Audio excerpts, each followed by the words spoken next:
kita berdoa. Terima kasih ya Tuhan, kesempatan kami boleh memuji nama-Mu, dan tibalah saatnya kami akan mendengarkan sebagian daripada firman-Mu ya Tuhan. Berbicara kepada kami siap untuk mendengar. Kiranya Roh-Mu yang kudus yang hadir tengah-tengah kami boleh melembutkan hati kami, sehingga sungguh hati kami menjadi tanah yang subur, yang siap ditaburi oleh kebenaran firman-Mu. Demi Kristus Yesus Tuhan kami berdoa. Amin. Silakan duduk saudara sekalian. Shalom. Ya, kita akan melihat satu bagian firman Tuhan yang terambil dari Injil Yohanes pasal yang ke-19. Injil Yohanes pasal yang ke-19 ayat yang ke-28 sampai dengan ayat yang ke-30. Fokus kita pada hari ini adalah ayat yang ke-30, yaitu ucapan yang ke-6, ya. Ucapan yang ke-6 dari Tuhan Yesus dari 7 perkataannya ketika dia berada di kayu salib. Yohanes pasal yang ke-19 ayat yang ke-28 sampai dengan ayat yang ke-30. Sesudah itu, karena Yesus tahu bahwa segala sesuatu telah selesai, berkatalah ia, supaya genaplah yang ada tertulis dalam kitab suci. Aku haus. Di situ ada suatu bekas penuh anggur asam, maka mereka mencucukkan bunga karang yang telah dicelupkan dalam anggur asam pada sebatang hisop, lalu mengunjukkannya ke mulut Yesus. Sesudah Yesus meminum anggur asam itu, berkatalah ia, sudah selesai. Lalu ia menundukkan kepalanya dan menyerahkan nyawanya. Sampai di sini pembacaan firman Tuhan. Yang berbahagia adalah mereka yang mendengar, menyimpan firman Tuhan dalam hatinya, serta melaksanakan dalam kehidupannya. Saudara, saya akan mengawali khotbah saya ini dengan menceritakan tentang seorang pelari dari Tanzania yang bernama John Stephen Akhwari. Dia adalah pelari maraton di Tanzania, menjadi juara juga di Afrika. Lalu pada tahun 1968 dia diutus mengikuti perlombaan Olimpiade di Meksiko. Saudaraku sekalian, pada waktu itu ya, berapa putaran lari maraton itu panjang ya, kurang lebih 42 km begitu. Nah, dia berapa putaran dia memimpin di depan, tetapi pada satu tikungan terjadilah kecelakaan, accident. Jadi ada bertabrakan ya, beberapa pelari, dan yang paling parah terpental itu adalah John Akhwari. Jadi dia terpental lalu cedera kaki yang cukup serius. Waktu itu orang berpikir bahwa dia sudah tidak akan melanjutkan perlombaan lari itu. Tapi rupanya setelah dia luka-lukanya ya diobatin, dibungkus apa kadarnya seperti terlihat di gambar itu, ya, dia ternyata melanjutkan larinya. Ya, melanjutkan larinya sambil agak tertati-tati, tapi dia terus berlari sampai akhirnya mencapai ke garis finish. Waktu itu hari sudah menjelang sore, ya, udah para penonton udah banyak yang pulang, tapi tersisa beberapa orang dan masih ada beberapa wartawan yang tinggal di situ, dan mereka sangat terkejut sekali melihat John Stephen Akhwari ini. Jadi dia ditanya oleh wartawan, ya, kenapa kamu udah nggak ada harapan menang, udah tertinggal jauh sekali, tetapi kenapa kamu masih lari terus dan melanjutkan sampai ke garis finish ini? Saudara, jawaban dari John Akhwari menarik sekali. Dia katakan bahwa negara saya mengutus saya jauh-jauh ke sini, sejauh 5.000 mil. Bukan untuk memulai perlombaan ini, tetapi untuk menyelesaikan perlombaan ini. Ya. Negara saya mengutus jauh-jauh 5.000 mil, bukan sekedar memulai, tetapi untuk menyelesaikan perlombaan ini. dan dia sudah melakukan mission yang ditugaskan oleh negaranya.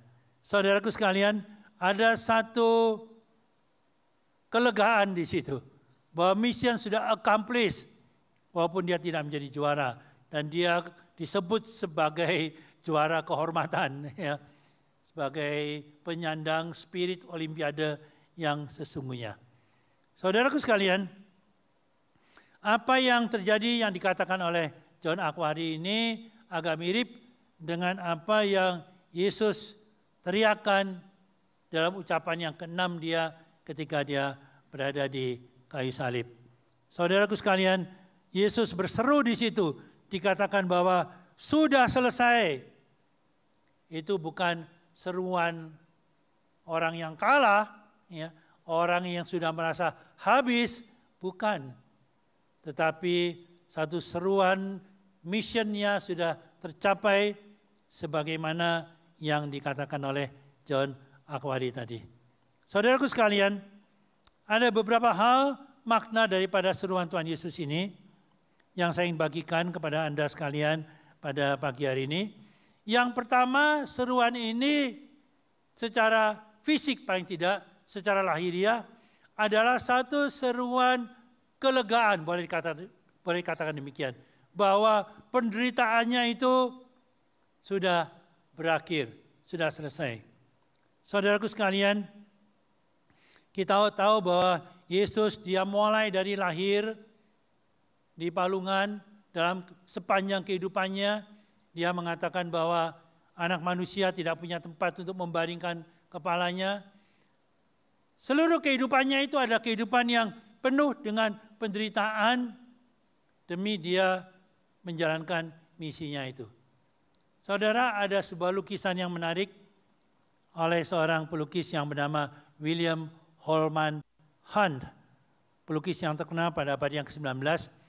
Dia melukis sebuah lukisan ini diberi judul The Shadow of Death, bayang-bayang kematian. Saudara, kenapa lukisan ini terkenal? Karena menarik sekali makna daripada yang terkandung daripada lukisan ini. Digambarkan di situ seperti kita lihat bahwa Yesus pada waktu dia masih muda, dia masih sebagai carpenter, sebagai tukang kayu begitu. Lalu satu hari dia bekerja, ya, mengasah kayu itu dan sebagainya, dan dia kelelahan.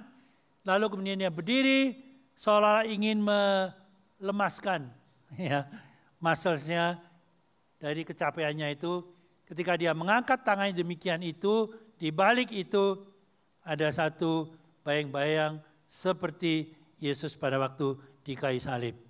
Saudara, lukisan ini mengatakan bahwa itulah kehidupan daripada Yesus.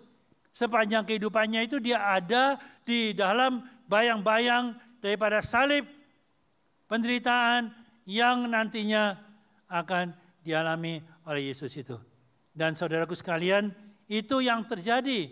Dan penderitaan daripada Tuhan Yesus itu eskalasinya semakin lama semakin tinggi, ya.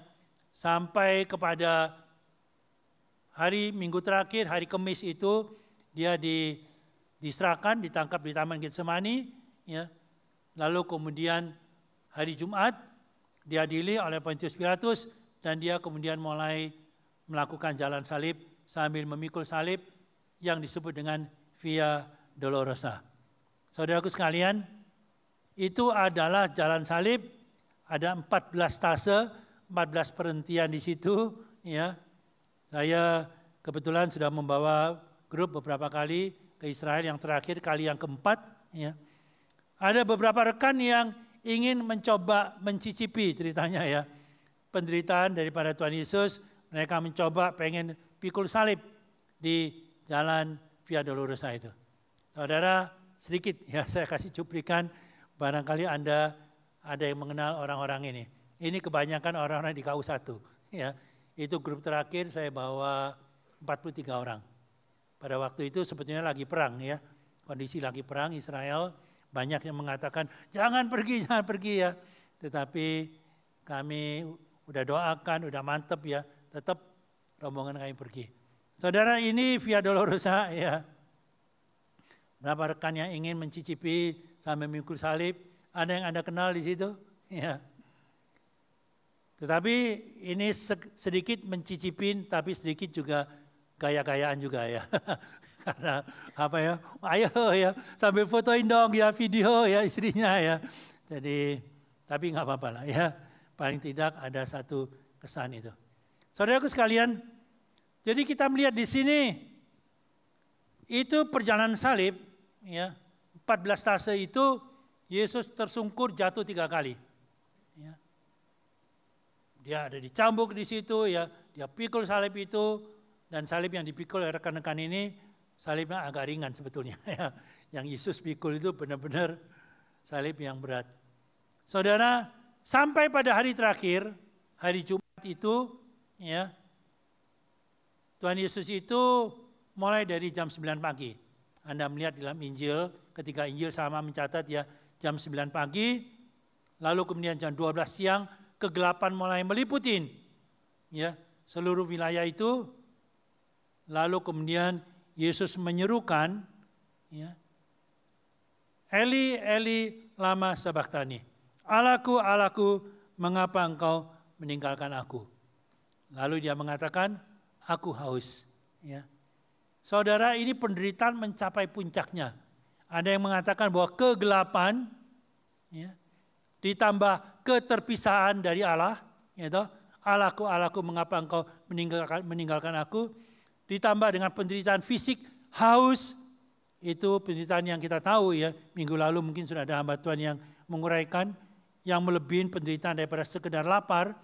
Jadi kegelapan ditambah keterpisahan dari Allah, ditambah haus, itu sama dengan apa? Sama dengan neraka. Ya. Jadi Yesus sebetulnya mengalami penderitaan yang seperti di neraka pada saat terakhir daripada kematiannya di kayu salib. Dan disitulah kemudian dia berseru, sudah selesai. Ya. It is finished. Saudara, terjemahan dalam bahasa Indonesia itu sudah selesai. Mirip dengan bahasa Inggrisnya, ya it is finished. Itu bisa negatif, bisa positif, ya kan? Sudah selesai, ya it is finished, habis, bisa berarti begitu, ya kan? Kalau sudah selesai diterjemahkan bahasa Sunda apa? Gesbeak, gitu kan? Ya, gesbeak itu bisa positif atau negatif? Banyak negatifnya malah, ya kan? Banyak negatifnya, ya udah habis. Tapi terjemahan yang paling bagus sebenarnya bahasa Mandarinya, ya.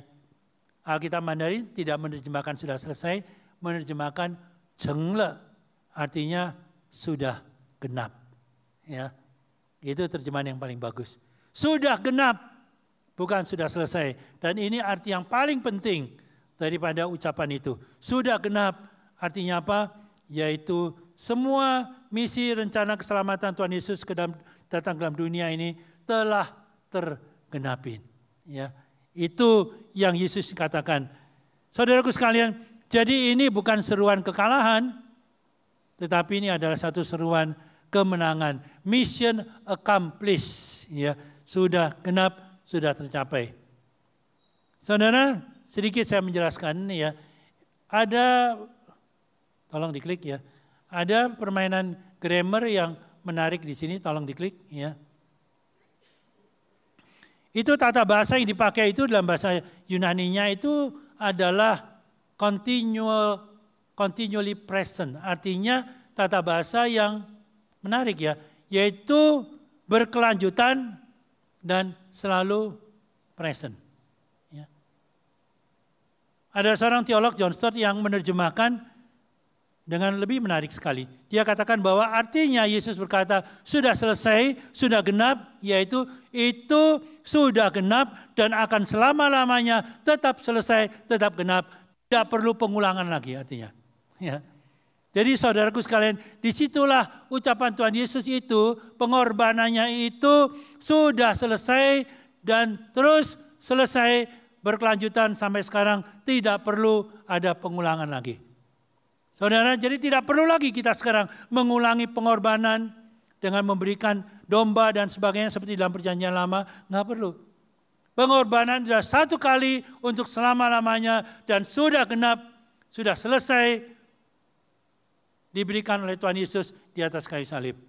Saudaraku sekalian, kata yang dipakai ini tetelestai.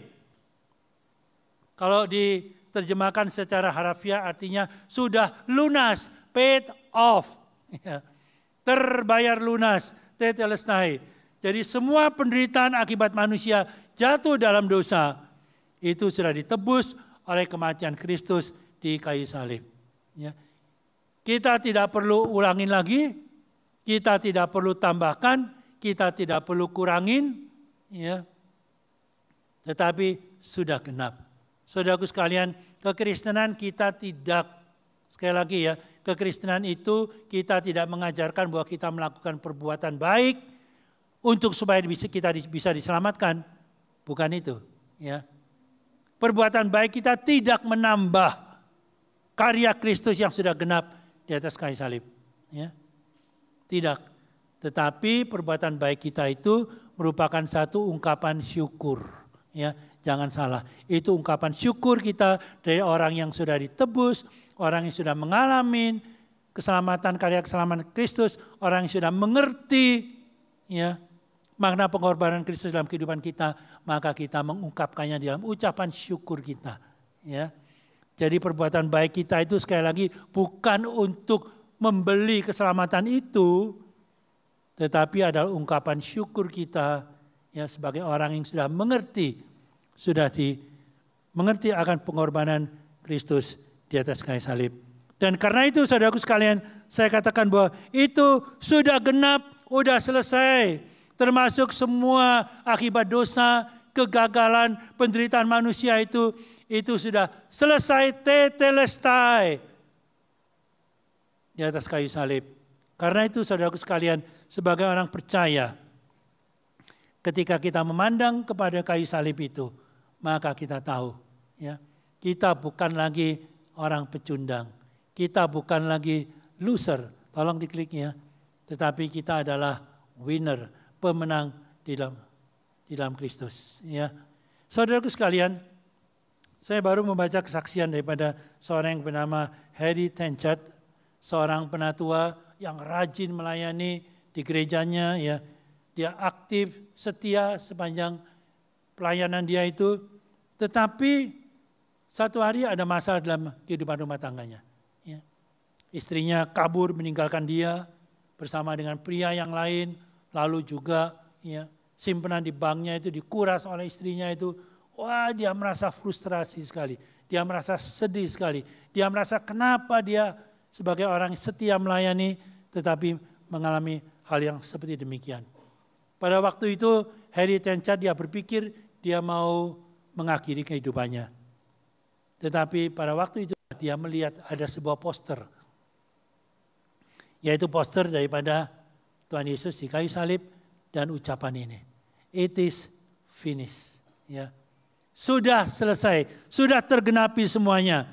Di situ dia sadar bahwa apa akibat dosa manusia, semua kesedihannya, itu sudah selesai dipaku bersama dengan Tuhan Yesus di kayu salib. Dan karena itu dia tidak harus lagi menjadi orang pecundang. Tidak harus lagi dia mengakhiri kehidupannya secara demikian. Dia diberikan kekuatan yang baru lagi. Dia bangkit untuk kemudian dia memulai menata kembali kehidupan yang barunya bersama dengan Tuhan Yesus. Saudaraku sekalian, itu tetelestai. Dan itulah yang menjadi pengharapan dari kita sekalian sebagai anak-anak Tuhan. Saudara, saya ingin membagikan satu kalimat kepada saudara.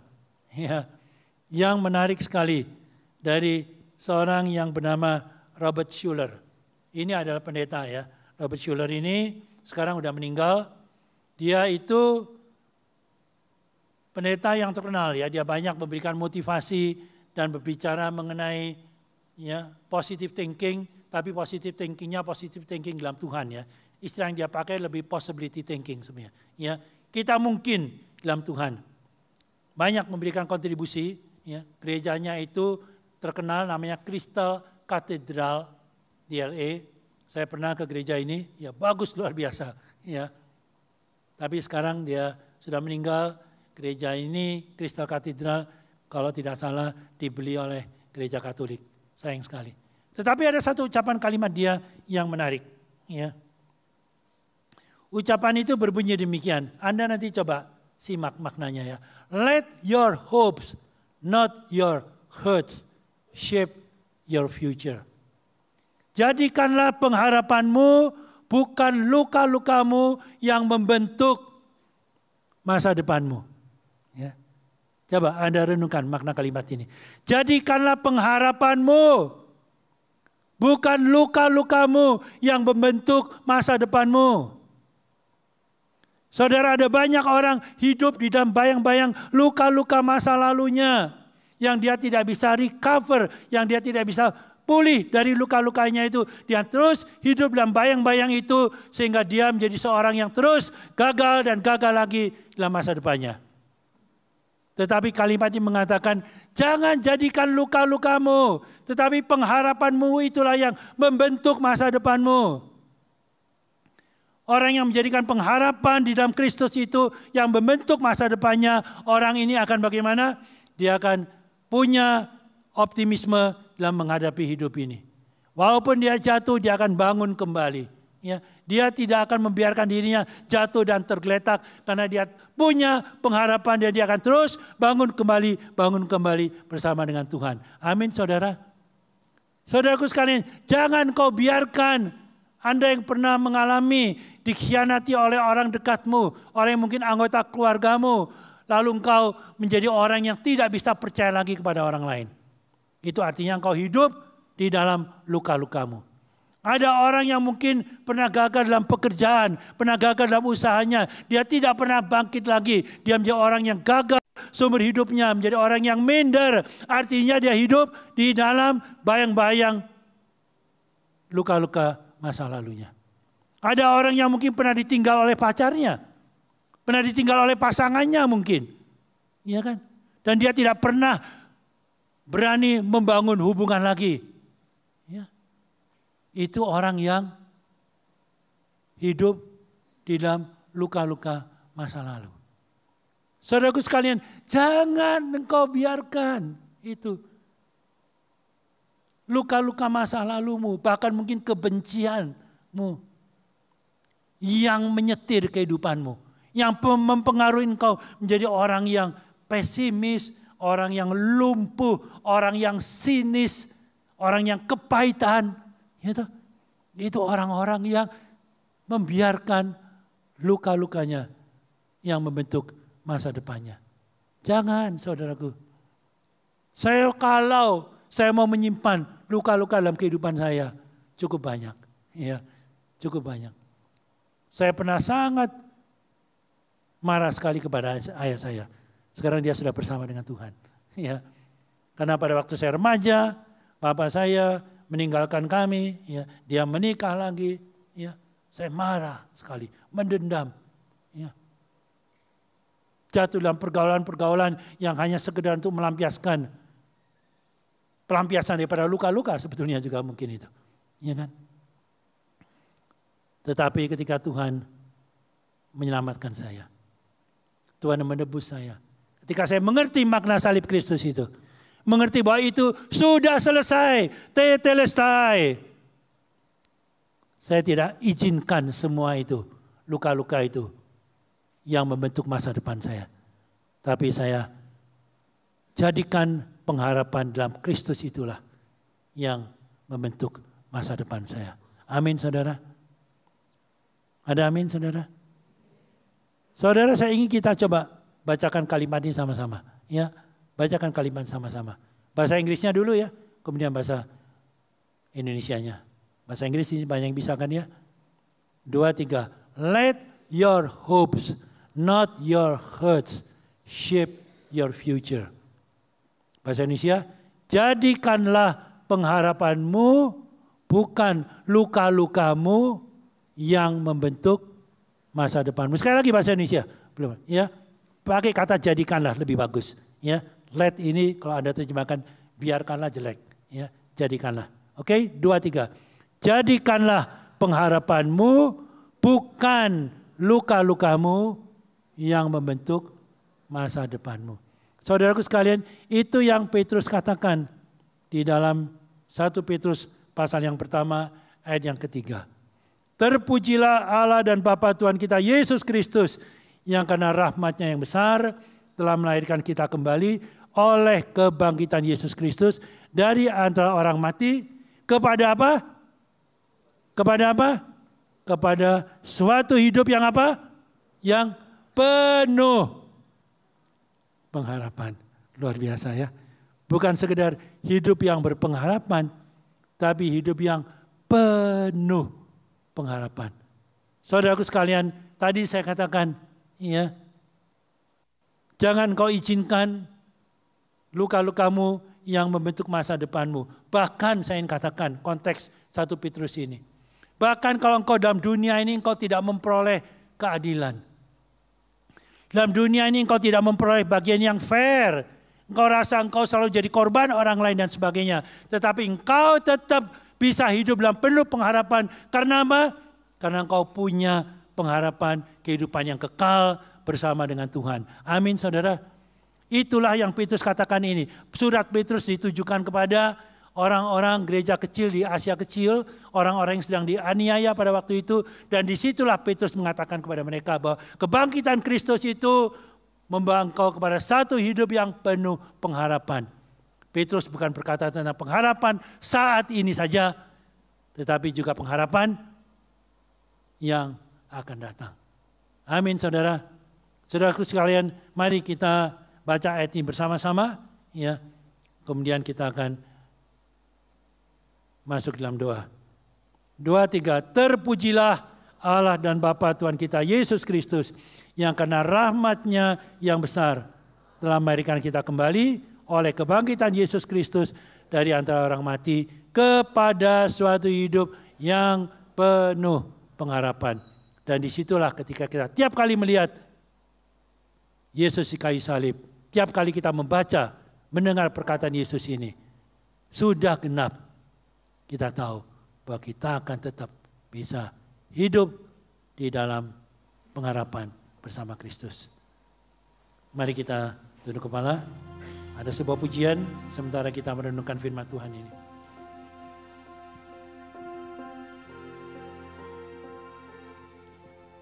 Yesus, apa arti hidupku bila Kau tak berikan nyawamu yang terbaik tersedia bagiku. Ku bersyukur atas kasih karunia-Mu.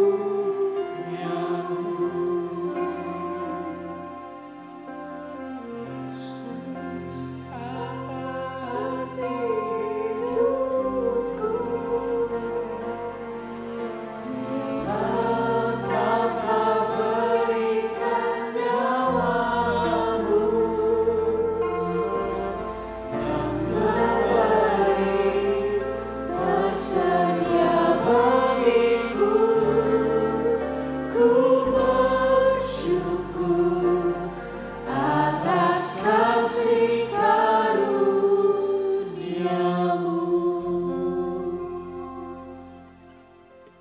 Saudara sekalian, sementara kita merenungkan firman Tuhan ini, mari pada siang hari ini, kalau ada di antara saudara yang ingin menyerahkan luka-luka dalam kehidupanmu, engkau tidak mau lagi hidup dikuasain oleh luka-lukamu, engkau tidak mau lagi hidup di bawah bayang-bayang pengalaman traumatismu masa lalu, tapi engkau mau hidup bersama dengan Tuhan, membentuk masa depanmu dalam pengharapan akan Kristus. Ada orang yang demikian, silakan katakan, aku mau ya Tuhan. Engkau angkat tanganmu, katakan ya aku mau. Silakan saudara, kita akan berdoa bersama-sama. Ada, silakan yang lain. Ada, silakan yang lain. Ada, puji Tuhan. Kau berkata kepada Tuhan, Tuhan aku tidak mau hidup di bawah bayang-bayang kegagalanku. Aku tidak mau hidup di bawah bayang-bayang luka-lukaku. Aku tidak mau hidup di bawah bayang-bayang bahkan kebencianku. Tapi aku mau hidup membentuk masa depanku bersama Engkau sebagai pemenang-pemenang dalam pengharapan yang Tuhan berikan. Terima kasih ya Tuhan. Terima kasih. Ada yang lain silakan angkat tanganmu. Kita akan berdoa bersama-sama. Tuhan, kami datang kepadamu pada pagi hari ini. Terima kasih ya Tuhan, saudara-saudara kami yang meresponi firman-Mu. Ada di antara mereka yang walaupun tidak mengangkat tangannya, tapi hati mereka juga berseru. Mereka berkatakan, aku mau kehidupan itu yang penuh pengharapan itu. Aku tidak mau dibelenggu oleh masa lalu kegagalan, lukaku ya Tuhan. Terima kasih ya Tuhan, terima kasih. Terima kasih untuk karya-Mu di kayu salib yang sudah genap dan sudah utuh ya Tuhan. Terima kasih ya Tuhan. Karena itu kami boleh bangkit berdiri bersama dengan Engkau. Dengan menatap masa depan kami dengan penuh pengharapan bersama Tuhan. Terima kasih ya Tuhan, terima kasih. Meteraikan kebenaran firman-Mu dalam hati kami. Demi Kristus Yesus Tuhan dan Juru Selamat kami yang hidup, kami naikkan doa ini. Mari kita katakan semua, amin. Terima kasih Tuhan berkati.